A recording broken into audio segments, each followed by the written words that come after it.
there. Hello.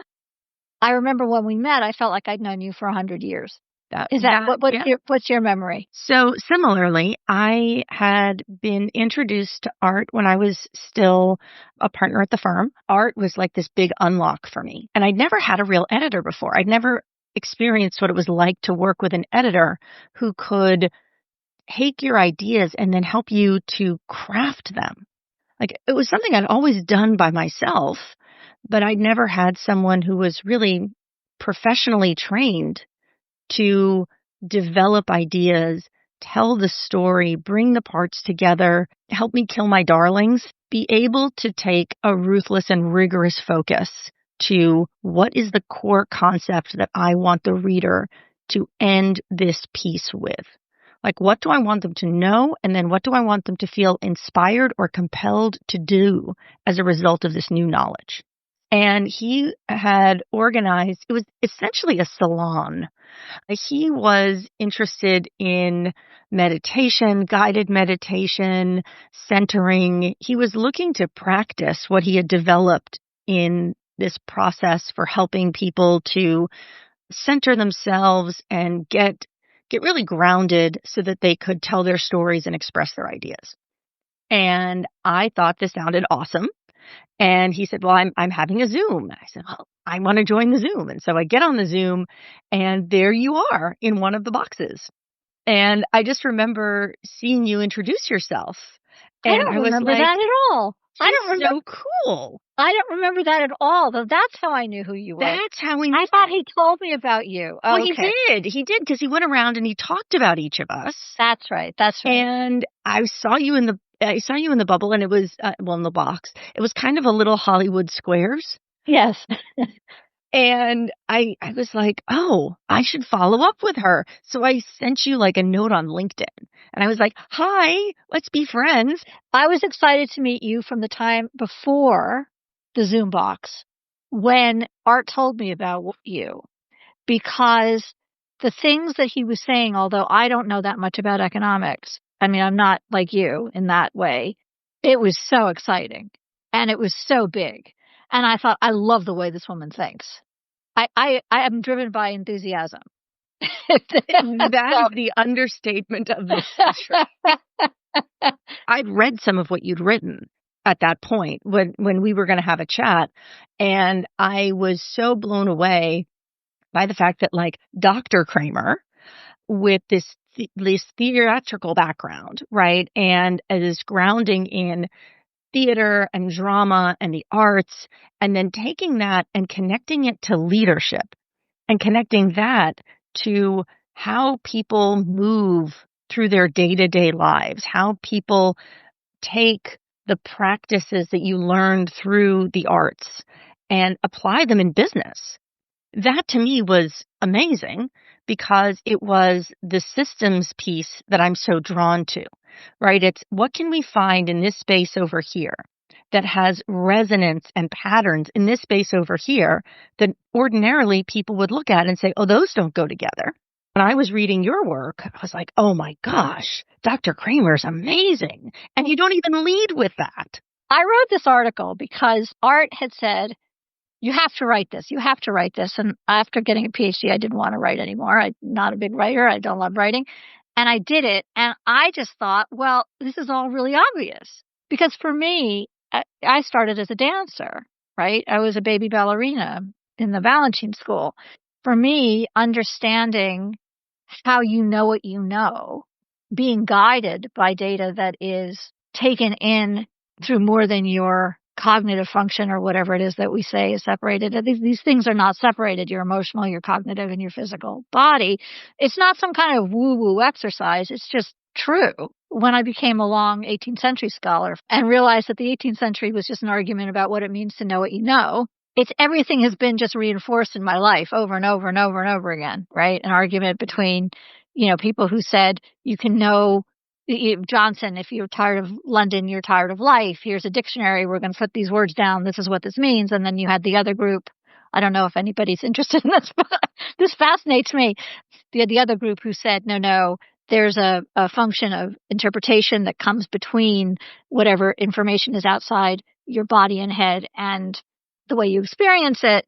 The Enlightenment one, and Samuel Johnson one because he had a higher status, but we still have all of that emotional, physical, cognitive, connected, imperative in things like Buddhism and other kind of. So for me, it was all obvious. This idea of authentic leadership was obvious, and I didn't even know it was a thing. I'm really glad that people are getting to listen to this because now they're getting the benefit of these awesome conversations that I get to have with you.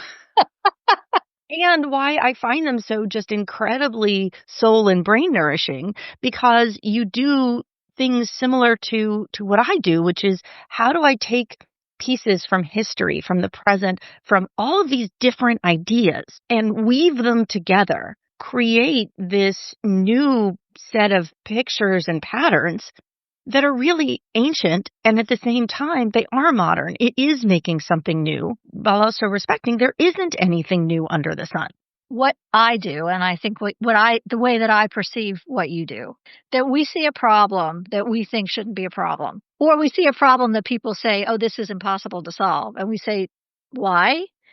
And then we look at the patterns involved in the way people are looking at that problem or the way people are defining those terms, the kind of operational definitions and the assumptions that go into the reason that people say this problem is insoluble. We say, but wait a minute. Isn't this like this?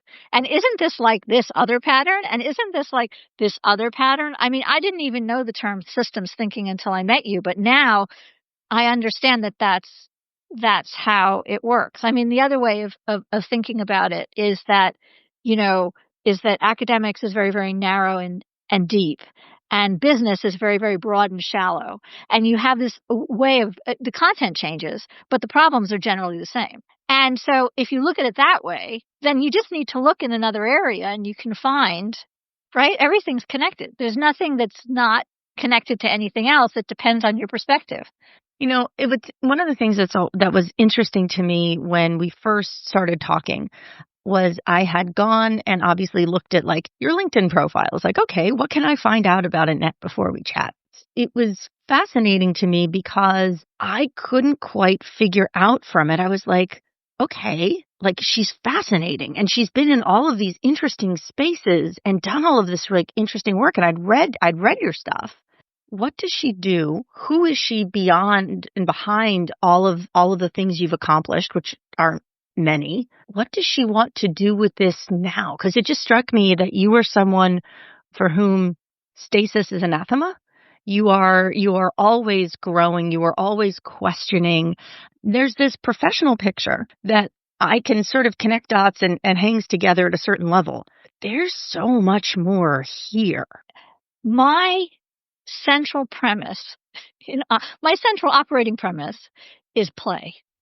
Besides the fact that it's fun, which is underrated, okay, especially in business, part of the reason that I think play is necessary for discovery, right? And not in some kind of let's write a book and have games that we play and come out with an outcome and audit it and whatever. I mean, on a regular basis.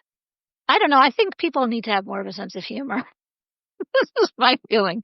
And this is how I solve problems, right? And this often what I'll do is I want to know what you mean. Or do you really mean that? And if you really mean that, what are the implications of that? And I don't know what the answer to the question is. It's not like I'm challenging you because I have some on high answer. I love to know what else and what else and what else and what else. And at a certain point, obviously you have to stop, but it's fun. And I think it also allows you when you're enjoying yourself and when you're using your curiosity, you're employing your curiosity and you're laughing and you're having fun, you're accessing resources you don't have when you're sitting there being serious. Because having fun is attached to all sorts of other emotional assets or memory assets, or we just don't know how we operate. So I think by using as much of the things that we enjoy when we're solving problems, the better the outcome's going to be. If you only use things that you don't enjoy when you're solving a problem, there's a robustness to being embodied, in your body, in yourself when you're thinking about things, because you're using your whole self. Better if you're standing up, because usually we're just using from our waist to our head, and that makes us go in circles. So we just keep rearranging data points. But I think I said, what fascinates me, what gives me more pleasure than anything else is the process of discovery. And it doesn't have to be discovering a new element in the periodic table. It can just be discovering that somebody thinks a particular thing, or having a new perspective, and I always say that my theater background, the way I explain the value of theater people to business people is that we're just like entrepreneurs, right? We make something out of nothing to a deadline that works, and decisions are made in real time, and then you test and iterate. And so it was the best and you have to work, you have to collaborate, you have to really trust each other, you have to have real leaders in place, you have to have real criteria for what leadership means, and you have to agree what those leadership criteria are, because if you don't, then someone's going to fall off a trapeze. I mean, they're real stakes, right? So when you get into business, it's very good training. So that's my interest and learning. I like finding ways of supporting learning through collaboration. So when I'm consulting, I never think of myself as a consultant who knows more. I know different things. The people in the company know different things. And then we collaborate and we come up with something better than either of us could come up with on our own. And that to me is also discovery. It's discovery and it's fun. Fun is big. I'm big on fun. How would you describe what you are doing professionally right now and what you want to be doing more of? Well, there are a couple of things that I'm doing right now. One is designing most of it's in the space sector, which isn't a sector, which is why it's perfect for me, because it's cross-disciplinary and every area can use ideas and operations and stuff from each other, right? So downstream you have, for those people who don't know about the space sector, downstream you have data, and upstream you have launch and building rockets, right? But the whole arc of that, there are all sorts of businesses in between.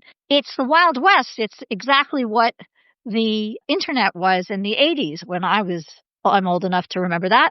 What is possible has just begun to be understood. And it's not just about data. It's all different ways that data can be used, but it's amazing. I mean, it's just, I'm very excited about it. With the Innovate UK, which is the government organization on innovation, and I designed a program for researchers in three countries in Africa and the UK to collaborate on their ideas and work with each other. Their ideas were independent. Each was an independent one, although some did work together. And what we did in 5 weeks was we got them from idea to business and to articulation of business by changing the model of how people do innovation programs or accelerator programs. I once was a partner in an accelerator program where some friends of mine and I decided we wanted to get everyone from idea to design of prototype in 6 weeks. And we did it with 4 different companies, and then we got bored.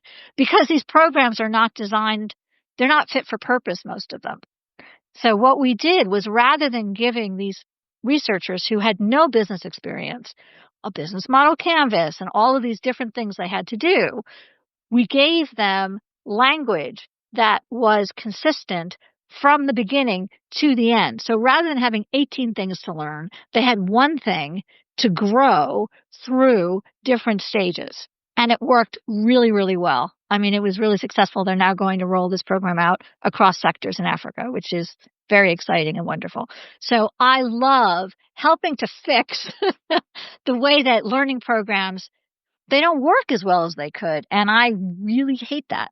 I hate waste. I'd love to be doing more of that, of helping to design programs, whether it's in space or not in space. I've done all different kinds of programs, but space is particularly interesting to me. And then the second, and by the way, in that, the idea of pitching and articulating what it is that you're doing, embedding that from the beginning, because it's so involved in the thinking. When you're talking about the body and so on, what you say is so intimately connected to how you think. And you're losing a lot if you don't start with that. So that's one thing. And then the second thing is working with companies who are in the space sector, somewhere in that continuum, who want to be able to articulate their value to businesses who may not even know how much more money they could be making or how much faster they could grow if they just hooked up with these other businesses. Satellite companies, for example. There's so many small satellite companies. The space sector is going from public to private, right? Very quickly. And it's a mess, but there's so much opportunity because there's so many small companies now that can really help across sectors, help the businesses grow. Where do you feel that you play best in what you do? Well, I think that's a it depends question. And I think it depends on the people. So for me, if I'm working with the right people and we're aligned and we're all pulling together, it doesn't matter to me what my role is per se. I've been a board member, a very hands-on board member. I love that. I've been an employee. Actually, I think I probably am a better outside advisor, but on a long-term basis, because you need that second set of eyes as the company grows, not just once.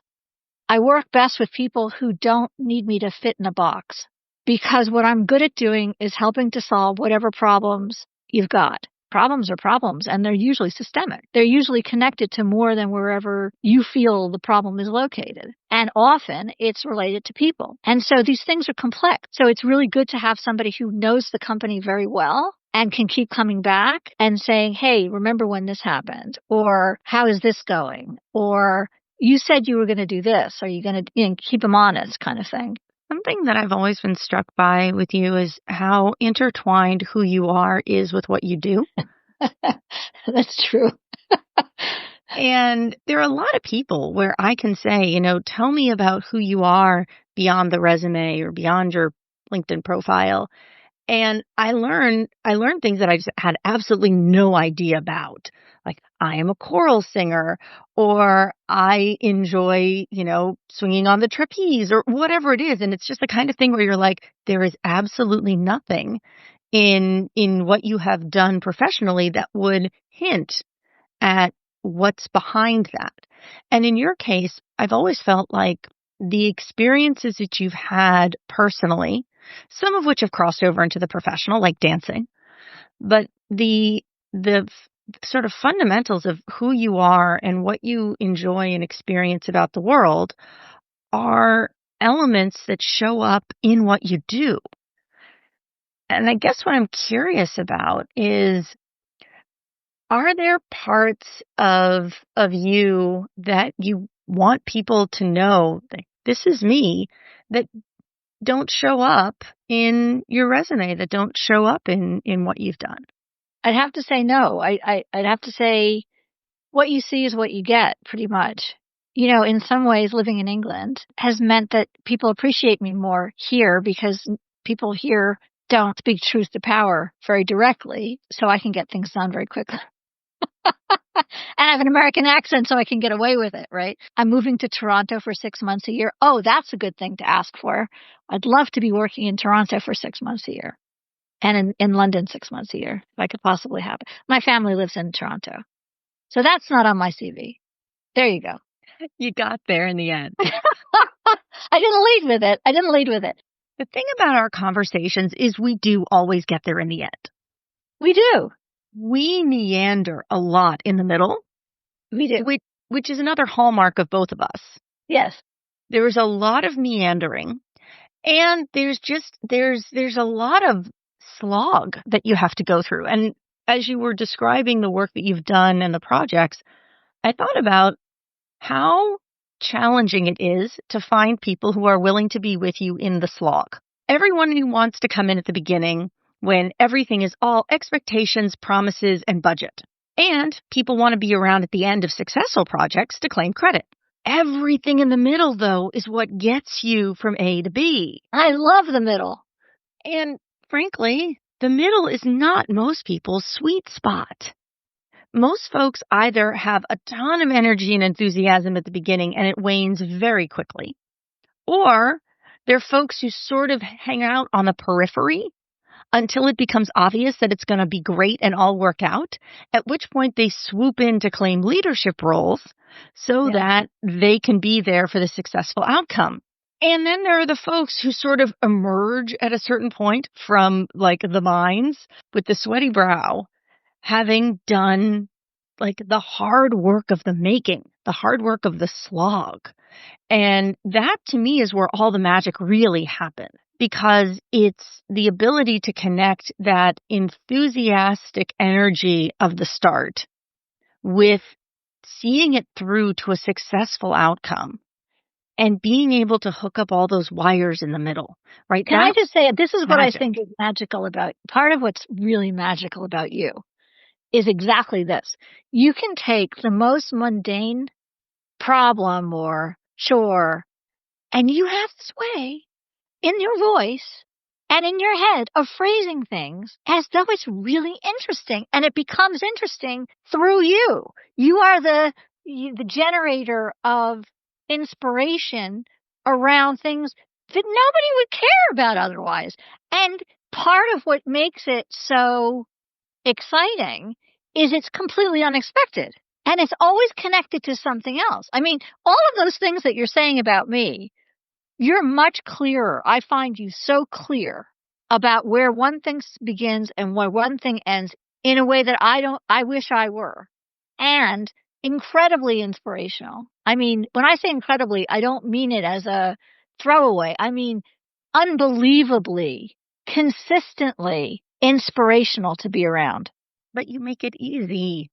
I really believe that if you follow people's interests, you will find so much about them that is delightful, so much about them that is good, inspirational. I agree. But it takes a lot of hanging around sometimes. Yes, but that's partly why I like consulting, because I can go in and ask whatever questions I want, and I can get it out right away. But I can just go for the jugular, and then I can check people on them and say, is that really what you think? And that is your superpower.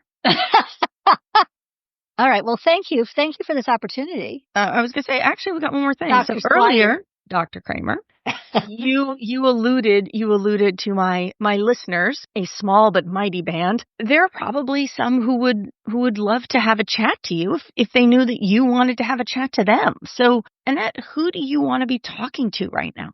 I'd like to be talking to, first of all, anybody who is curious and excited and enthusiastic and bright, because that's what I live on, those conversations. From a work perspective, I'd like to be talking to people who want things to work better and that there's a way of fixing them. I'm interested in problems and solving problems that feel intractable but probably aren't. Also, people in Toronto, because I do want to be there for 6 months of the year, who might also be bright and interesting in wanting to solve problems that seem intractable, but they know they're not. Well, Annette, thank you for coming along.